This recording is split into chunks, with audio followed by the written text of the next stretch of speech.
ದಿನೇ ದಿನೇ ಸೈಬರ್ ಕ್ರೈಮ್ಗಳು ಹೆಚ್ಚಾಗ್ತಾ ಇವೆ. ಡಿಜಿಟಲ್ ಯುಗದಲ್ಲಿ ಬದುಕ್ತಾ ಇರೋ ನಮಗೆ ಪ್ರತಿ ಕ್ಷಣ ಏನಾಗುತ್ತೋ ಏನೋ ಅನ್ನುವಂತಹ ಭಯದಲ್ಲಿ ಜೀವನ ಮಾಡ್ತಾ ಇದ್ದೀವಿ. ಕಾರಣ ಇತ್ತೀಚೆಗೆ ನಡೀತಾ ಇರೋ ವಿಪರೀತ ಆನ್ಲೈನ್ ಕಳ್ಳತನ. ಹೌದು, ಕಾಲ ಅಪ್ಡೇಟ್ ಆದಂತೆ ಕಳ್ಳತನವೂ ಕೂಡ ಅಪ್ಡೇಟ್ ಆಗ್ತಿದೆ. ಇತ್ತೀಚಿನ ವರದಿ ಪ್ರಕಾರ ಕರ್ನಾಟಕದಲ್ಲಿ ಆನ್ಲೈನ್ ಫ್ರಾಡ್ ಮೂಲಕ ಪ್ರತಿದಿನ 1 ಕೋಟಿ ರೂಪಾಯಿ ಲೂಟಿ ಮಾಡ್ತಾ ಇದ್ದಾರೆ. ಬನ್ನಿ ಹಾಗಿದ್ರೆ ಈ ಆನ್ಲೈನ್ ಕಳ್ಳವಿಂದ ನಮ್ಮ ಹಣ, ಪರ್ಸನಲ್ ಇನ್ಫಾರ್ಮೇಶನ್ ಎಲ್ಲವನ್ನ ಹೇಗೆ ಬಚಾವ್ ಮಾಡ್ಕೋಬೇಕು, ನಮ್ಮ ಫೋನ್ನಲ್ಲಿ ಯಾವೆಲ್ಲ ಸೆಟ್ಟಿಂಗ್ಗಳು ಆನ್ ಆಫ್ ಇದ್ರೆ ಒಳ್ಳೆಯದು ಅನ್ನೋದ್ರ ಬಗ್ಗೆ ಡೀಟೇಲ್ ಆಗಿ ಈ ವಿಡಿಯೋ ಮೂಲಕ ತಿಳ್ಕೊಳ್ಳೋಣ.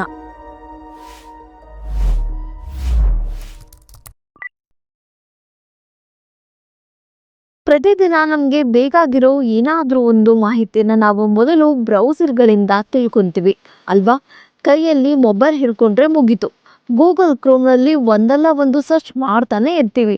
ಆದರೆ ಹ್ಯಾಕರ್ಸ್ಗಳಿಗೆ ಇದೊಂದು ಒಳ್ಳೆ ಪ್ಲೇಸ್. ನಾವು ಯಾವುದಾದ್ರೂ ವೆಬ್ಸೈಟ್ ಓಪನ್ ಮಾಡಿದಾಗ ಲಿಂಕ್ಸ್, ಕುಕೀಸ್, ಮೆಸೇಜಸ್ ಎಲ್ಲ ಪಾಪಪ್ ಆಗ್ತಾ ಇರುತ್ತೆ. ಒಂದು ವೇಳೆ ನಾವೇನಾದರೂ ಅವುಗಳ ಮೇಲೆ ಕ್ಲಿಕ್ ಮಾಡಿದ್ರೆ ಮುಗೀತು, ನಮ್ಮ ಡೀಟೇಲ್ಸ್, ಹಣ ಎಲ್ಲವನ್ನ ಕಳ್ಕೊತೀವಿ. ಯಾಕಂದ್ರೆ ನಾವು ಯಾವುದೋ ಒಂದು ಆ್ಯಪ್ ಅಥವಾ ಲಾಗಿನ್ ಆಗುವಾಗ ಪಾಸ್ವರ್ಡ್ ಹಾಕಿರ್ತೀವಿ. ಈ ಪಾಸ್ವರ್ಡ್ಗಳು ನಮಗೆ ಗೊತ್ತಿಲ್ಲದ ಹಾಗೆ ಲೀಕ್ ಕೂಡ ಆಗಬಹುದು. ಹಾಗಾದ್ರೆ ಹೇಗೆ ಅವುಗಳನ್ನ ಸೇಫ್ ಮಾಡಬೇಕು? ಬನ್ನಿ, ಕ್ರೋಮ್ ಸೆಟ್ಟಿಂಗ್ನ ಪಾಸ್ವರ್ಡ್ ಸೆಕ್ಷನ್ನಲ್ಲಿ ಪಾಸ್ವರ್ಡ್ ಚೆಕಪ್ ಅಂತ ಒಂದು ಫೀಚರ್ ಇರುತ್ತೆ. ಇದ್ರ ಮೂಲಕ ನೀವು ನಿಮ್ಮ ಪಾಸ್ವರ್ಡ್ ಯಾರಿಗಾದರೂ ಎಕ್ಸ್ಪೋಸ್ ಆಗಿದೆಯಾ ಅಂತ ಚೆಕ್ ಮಾಡ್ಕೋಬಹುದು. ಹಾಗೆ ಯಾವುದೇ ವೆಬ್ಸೈಟ್ ಅಥವಾ ಕ್ರೆಡಿಟ್ ಡೆಬಿಟ್ ಕಾರ್ಡ್ ಡೀಟೇಲ್ಸ್ ಕೊಡುವಾಗ ಆ ವೆಬ್ಸೈಟ್ನ URL HTTPS ನಿಂದ ಶುರುವಾಗಿದೆಯಾ ಅಂತ ತಿಳ್ಕೊಳ್ಳಿ. ಇಲ್ಲಿ ಎಸ್ ಅಂದರೆ ಸೆಕ್ಯೂರ್ ಅಂತ ಅರ್ಥ. ಸುರಕ್ಷಿತ ಇಂಟರ್ನೆಟ್ ಸಂಪರ್ಕಗಳನ್ನು ಬಳಸೋದು ತುಂಬ ಮುಖ್ಯ. ನಿಮ್ಮ ಡೇಟಾವನ್ನು ರಕ್ಷಿಸೋದಕ್ಕೆ ಸಾರ್ವಜನಿಕ ವೈಫೈ ಬಳಸುವಾಗ VPN ಅನ್ನು ಕಡ್ಡಾಯವಾಗಿ ಬಳಸಿ. ಕನಿಷ್ಠ 16 ಅಕ್ಷರಗಳಷ್ಟು ಉದ್ದವಿರುವ ಮತ್ತು ಸಂಖ್ಯೆಗಳು ಹಾಗೂ ಒಂದಿಷ್ಟು ವಿಶೇಷ ಅಕ್ಷರಗಳನ್ನು ಒಳಗೊಂಡಿರುವಂತಹ ಸ್ಟ್ರಾಂಗ್ ಕಾಂಪ್ಲೆಕ್ಸ್ ಪಾಸ್ವರ್ಡ್ಗಳನ್ನು ಬಳಸೋದು ತುಂಬ ಇಂಪಾರ್ಟೆಂಟ್ ಆಗುತ್ತೆ. HTTPSನೊಂದಿಗೆ ಪ್ರಾರಂಭವಾಗುವ ವೆಬ್ಸೈಟ್ಗಳಲ್ಲಿ ಮಾತ್ರ ಶಾಪಿಂಗ್ ಮಾಡಿ. ಇನ್ನು ಚಿಕ್ಕದಾಗಿ ಮಾಲ್ವೇರ್ ಸ್ಕ್ಯಾನರ್ ಬಗ್ಗೆ ತಿಳ್ಕೊಳ್ಳೋಣ ಬನ್ನಿ. ಗೂಗಲ್ ಕ್ರೋಮ್ ಬ್ರೌಸರ್ನಲ್ಲಿ ಬಿಲ್ಟ್ ಇನ್ ಮಾಲ್ವೇರ್ ಸ್ಕ್ಯಾನರ್ ಇರುತ್ತೆ. ಸೆಟ್ಟಿಂಗ್ಸ್ಗೆ ಹೋದರೆ ಕ್ಲೀನಪ್ ಸೆಕ್ಷನ್ನಲ್ಲಿ ಫೈಂಡ್ ಹಾರ್ಮ್ಫುಲ್ ಸಾಫ್ಟ್ವೇರ್ ಅನ್ನೋ ಆಪ್ಷನ್ ಕ್ಲಿಕ್ ಮಾಡಿದ್ರೆ ನಿಮ್ಮ ಫೋನ್ನಲ್ಲಿರೋ ಮಾಲ್ವೇರ್ನ ಕೂಡ ಹುಡುಕಿ ಕ್ಲೀನ್ ಮಾಡೋಕೆ ಇದು ಟ್ರೈ ಮಾಡುತ್ತೆ. ನಿಮ್ಮ ಡಿವೈಸ್ಗಳಲ್ಲಿ ಥರ್ಡ್ ಪಾರ್ಟಿ ಕುಕೀಸ್ ಅವಾಯ್ಡ್ ಮಾಡೋದು ತುಂಬ ಮುಖ್ಯ. ಸೆಕ್ಯೂರ್ ವೆಬ್ಸೈಟ್ ಬಳಸ್ತಾ ಇದ್ರೂ ಕೂಡ ಕೆಲವೊಮ್ಮೆ ನೀವು ಬೇರೆ ಟ್ಯಾಬ್ಗಳ ಮೂಲಕ ಟ್ರ್ಯಾಕ್ ಆಗೋ ಸಾಧ್ಯತೆ ಕೂಡ ಹೆಚ್ಚಾಗಿರುತ್ತೆ. ಇದೇ ಕಾರಣಕ್ಕೆ ಥರ್ಡ್ ಪಾರ್ಟಿ ಕುಕೀಸ್ ಬ್ಲಾಕ್ ಮಾಡಬೇಕು ಅನ್ನೋದು.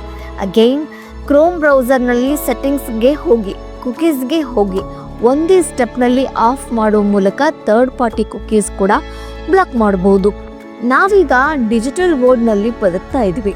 ಎಲ್ಲದಕ್ಕೂ ಇಂಟರ್ನೆಟ್ ಮೇಲೆ ಡಿಪೆಂಡ್ ಆಗಿದ್ವಿ. ಆದರೆ ಒಂದು ಕಾಲ ಇತ್ತು, ಇಂಟರ್ನೆಟ್ ಇರಲಿಲ್ಲ. ಆ ದಿನಗಳಲ್ಲಿ ಜನರು ಹೇಗೆ ಬದುಕ್ತಾ ಇದ್ರು, ಆ ಜೀವನ ಹೇಗಿತ್ತು, ಯಾವುದ್ರ ಭಯ ಇರಲಿಲ್ಲ. ಜೀವನ ಎರಡೂ ನೆಮ್ಮದಿ ಆಗಿತ್ತು. ದೂರದ ಸಂಬಂಧಿಕರು ಮತ್ತು ಸ್ನೇಹಿತರೊಂದಿಗೆ ಸಂಪರ್ಕ ಸಾಧನೆ ಮಾಡೋದಕ್ಕೆ ಪತ್ರಗಳು ಮುಖ್ಯ ಸಾಧನವಾಗಿದ್ವು.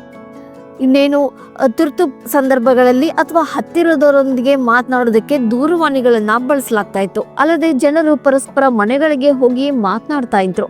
ಇದರಿಂದ ಸಾಮಾಜಿಕ ಸಂಬಂಧಗಳು ಇನ್ನಷ್ಟು ಗಟ್ಟಿಯಾಗ್ತಾ ಇದ್ವು. ಇನ್ಫಾರ್ಮೇಶನ್ ಆ್ಯಂಡ್ ನಾಲೆಜ್ ಅಂತ ಬಂದರೆ ಗ್ರಂಥಾಲಯಗಳು, ನ್ಯೂಸ್ ಪೇಪರ್ ಓದೋದು, ಶಾಲೆಗೆ ಹೋಗಿ ಕಲಿಯೋದು, ಇವೆಲ್ಲ ನಮಗೆ ಎಷ್ಟು ಸುಂದರ ಕ್ಷಣಗಳನ್ನು ಸೃಷ್ಟಿ ಮಾಡಿದ್ವು. ಆದರೆ ಈಗ ಬರೀ ನೆನಪು ಮಾತ್ರ. ಆ ದಿನಗಳಲ್ಲಿ ಜೀವನ ಸರಳವಾಗಿತ್ತು. ಜನರು ಹೆಚ್ಚು ಸಾಮಾಜಿಕವಾಗಿ ಬೆರೀತಾ ಇದ್ರು. ಕುಟುಂಬ ಮತ್ತು ಸ್ನೇಹಿತರೊಂದಿಗೆ ಹೆಚ್ಚು ಸಮಯ ಕಳೆಯಲು ತುಂಬ ಇಷ್ಟಪಡ್ತಿದ್ರು. ಇದೀಗ ಮೊಬೈಲ್, ಲ್ಯಾಪ್ಟಾಪ್, ಇನ್ನಿತರ ವಸ್ತುಗಳೇ ನಮಗೆ ಸ್ನೇಹಿತರು, ನೆಂಟರು ಎಲ್ಲ. ಹಾಗಾಗಿ ನಿಮ್ಮ ಗೌಪ್ಯತೆ ಕಾಪಾಡಿಕೊಳ್ಳೋದು ನಿಮ್ಮ ಕೈಯಲ್ಲಿದೆ. ಇದು ನಮ್ಮ ಮಾಹಿತಿ, ನಿಮ್ಮ ಯಶಸ್ಸು. ಕಲಿಯ ಹಾದಿಯಲ್ಲಿ, ಕಲಿಯ ಜೊತೆಯಲ್ಲಿ.